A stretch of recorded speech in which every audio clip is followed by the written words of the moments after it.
Coucou, bienvenue chez Dali Crafts, moi c'est Dali, je suis démonstratrice indépendante Stampin' Up. Je vous retrouve aujourd'hui pour élaborer ensemble une petite boîte hexagonale, donc qui se ferme comme ceci. Donc ça fait un effet vraiment très joli ici, un peu comme une étoile. Donc j'aime beaucoup cet effet. Je me suis dit que c'était un petit projet sympa à vous présenter. Donc moi je l'ai fait comme si c'était une petite boîte pour un cadeau d'anniversaire. Donc il y a écrit juste un an de plus. Pour élaborer cette petite boîte, j'ai utilisé du papier cartonné de couleur Corail Calypso. Et le papier design, lui, il est issu de la collection Jeux de motifs. J'ai utilisé en fait celui-ci. Son recto, c'est comme ça. Donc il y a plein de papiers assez sympas avec juste des motifs un peu géométriques. Donc je pense que c'est une collection qui est très cool pour les fêtes d'anniversaire, pour des cartes un peu colorées mais assez sobres dans le sens où il n'y a pas beaucoup de motifs chargés. Donc voilà pour la collection de papier. Aujourd'hui je vais utiliser la même collection de papier design mais j'ai choisi celui-ci avec des petits points, donc différents coloris. Le dos c'est comme ça, en bleu et blanc. Donc j'ai déjà découpé mes petits bouts de papier design. Vous allez avoir besoin de 6 petits bouts de papier design, tous de la même taille. Donc ce sont 6 carrés qui mesurent 1 pouce 3/8 par 1 pouce 3/8, soit 3,5 cm par 3,5 cm. Donc des carrés de 1 pouce 3/8 de côté, soit 3,5 cm de côté. D'accord? Donc il vous en faut 6.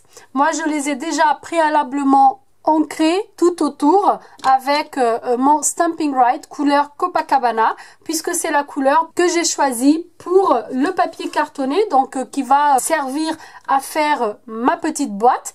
Pour le papier cartonné, donc il vous faut un rectangle qui doit mesurer 9 pouces et demi par 4 pouces et demi, soit 21,5 cm par 12 cm. D'accord? Donc 9 pouces et demi par 4 pouces et demi, soit 21,5 cm par 12 cm. Ça c'est pour donc faire notre boîte et vous allez avoir besoin également d'une petite chute de papier murmure blanc juste pour venir tamponner et découper ici notre sentiment. Ce sentiment, lui, il provient du set de tampons Moment de plénitude, qui est le set de tampons sentiment de la collection des coquelicots, et c'est ce petit sentiment là donc que j'ai utilisé et que je vais reprendre aujourd'hui. Pour élaborer ce projet, vous aurez également besoin d'un outil avec une forme de cercle pour pouvoir venir marquer nos plis arrondis comme ceci. Moi, j'ai utilisé un die qui vient du set de dies pyramide de cercle et j'ai utilisé celui-ci. C'est le troisième le plus grand. Donc on a le premier plus grand, le deuxième plus grand et c'est le troisième le plus grand. D'accord? Donc celui-ci que j'ai utilisé en tout cas pour ces mesures-là. C'est parti donc pour l'élaboration de notre petite boîte. Je vais prendre ma table de marquage. On va commencer par marquer du côté le plus lent. Je prends donc mon outil avec le côté le plus épais et je vais venir marquer à 1/2 pouce, 2 pouces, 3 pouces et demi, 5 pouces, 6 pouces et demi et 8 pouces. En centimètres à 1 cm, 5 cm, 9 cm, 13 cm, 17 cm et 21 cm. Je me suis trompée en vous donnant la mesure du papier cartonné. Donc il mesure en centimètres 25 cm par 12 cm et non pas 21,5. Donc 25 cm par 12 cm. D'accord? Une fois que ces marquages sont faits, on va rester sur le même côté et on va faire une toute petite marque à 1 pouce 1/4, 2 pouces 3/4, 4 pouces 1/4, 5 pouces 3/4, 7 pouces 1/4 et 8 pouces 3/4. On fait juste une petite marque, d'accord? Cela va en fait nous servir de repère. En centimètres, ces repères, ils sont à 3 cm, 7 cm, 11 cm, 15 cm, 19 cm et 23 cm. Une fois que cela est fait, on tourne dans le sens des aiguilles d'une montre et on va venir marquer à 1 pouce et demi et à 3 pouces.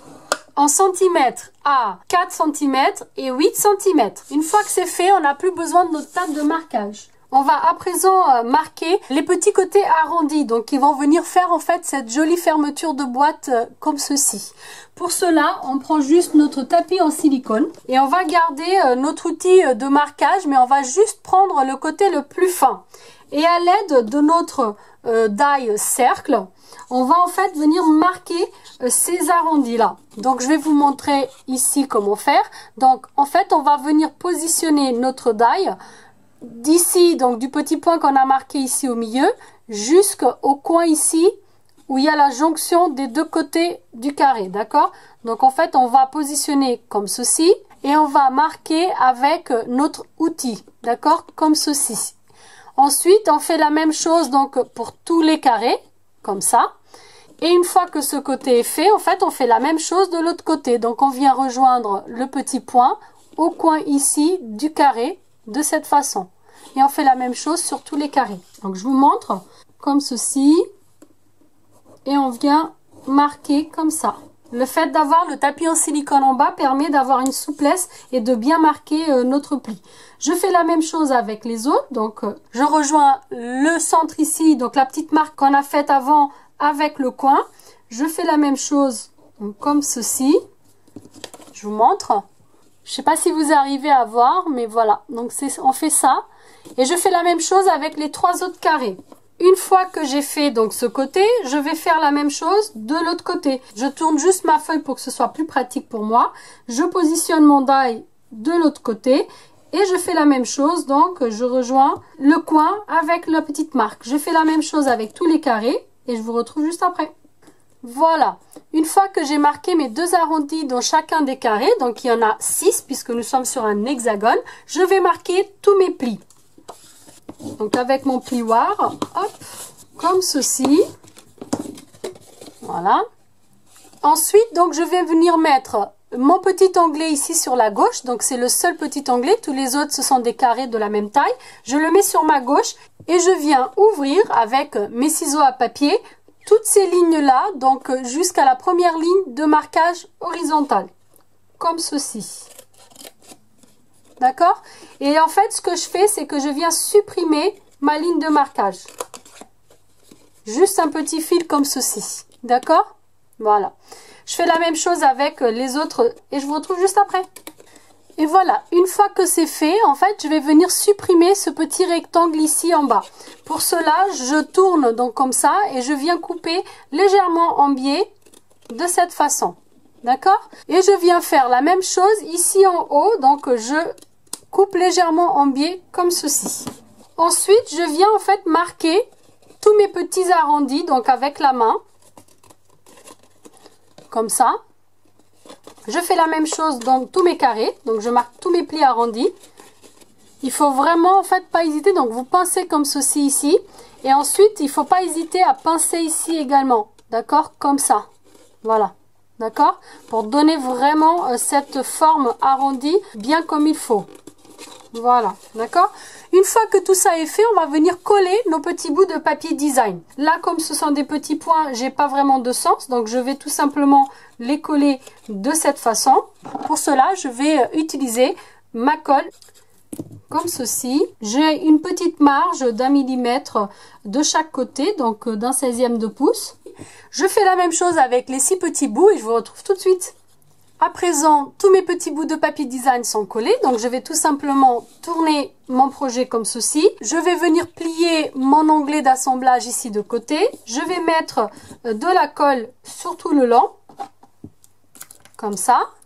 Et là, en fait, je vais tout simplement plier mon projet ici au 3e pli. Donc, premier, deuxième, 3e pli. D'accord? Donc, au 3e pli. Et je vais tout simplement faire adhérer. Donc, je mets de mon plioir. Et une fois que c'est sec, donc vous pouvez le mettre en 3D. Comme ceci. Donc là, ce que je vais faire, c'est que je vais assembler le fond. Donc, on va venir coller tous nos petits bouts de façon en fait à avoir un fond fermé. Je repère donc là où je viens de coller, donc où il y a mon onglet d'assemblage et je vais commencer par les deux du milieu. Donc je positionne comme ceci, je mets juste un petit peu de colle ici sur le bord et je viens donc assembler comme ça.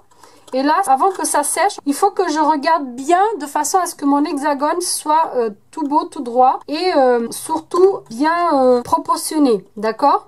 Une fois que c'est sec, je vais venir mettre de la colle ici sur le bout d'un autre carré et je viens le positionner comme ceci. J'attends que cela adhère. Je peux passer ma main de l'autre côté pour aider à en faire adhérer. Ensuite, je vais venir coller celui-ci.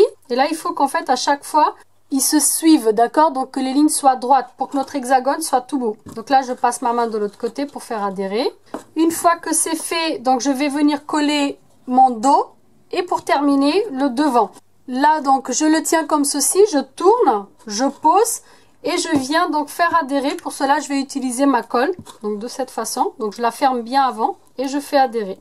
Une fois que c'est fait, donc notre petite boîte est pratiquement terminée. Donc là, ce que vous allez faire, donc vous allez sur chaque angle, donc sur chaque coin comme ça. Et vous allez en fait presser comme ceci, d'accord? Donc on fait la même chose sur chaque angle.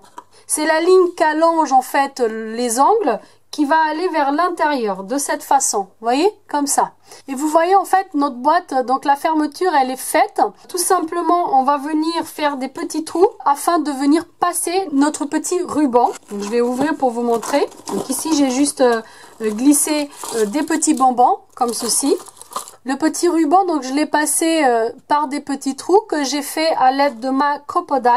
Et en fait j'ai utilisé ici le côté le plus fin. D'accord? Pour faire des trous. Et là, donc, on va venir pincer comme ceci. D'accord? Donc, vous voyez, la petite étoile est faite. Donc, on a ici le petit arrondi. Et sur la face, donc, on pince comme ceci. On pince et on fait un petit trou. Donc, je le fais à peu près au milieu de cette façon. Je fais la même chose, donc, avec tous les autres pointes. Donc, j'assemble la pointe et je fais un petit trou. Je fais la même chose avec les 3 autres pointes et je vous retrouve tout de suite. Une fois que tous mes petits trous sont faits, je vais passer mon ruban en faisant attention donc de faire mon nœud sur le devant ici et donc non pas sur le dos où il y a l'onglet d'assemblage à l'intérieur. Comme ruban, j'ai choisi le ruban extra fin Piscine Party. C'est un ruban en organza donc qui est comme ceci.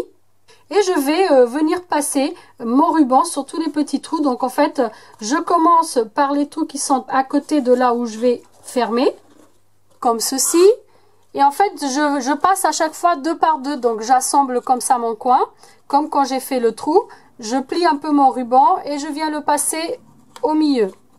Comme ça. D'accord? Donc, je fais la même chose tout autour et je vous retrouve tout de suite. Et voilà, j'ai passé mon ruban à l'intérieur des petits trous que j'ai fait juste avant. Vous allez avoir besoin d'environ 45 cm de ruban. Et une fois que c'est fait, donc vous pouvez y glisser des petites gourmandises. Et ensuite, donc vous pouvez tirer comme ceci afin de fermer votre boîte. D'accord? Vous voyez, ça fait cet effet super joli. Et là, donc j'ai décidé moi de faire un petit nœud.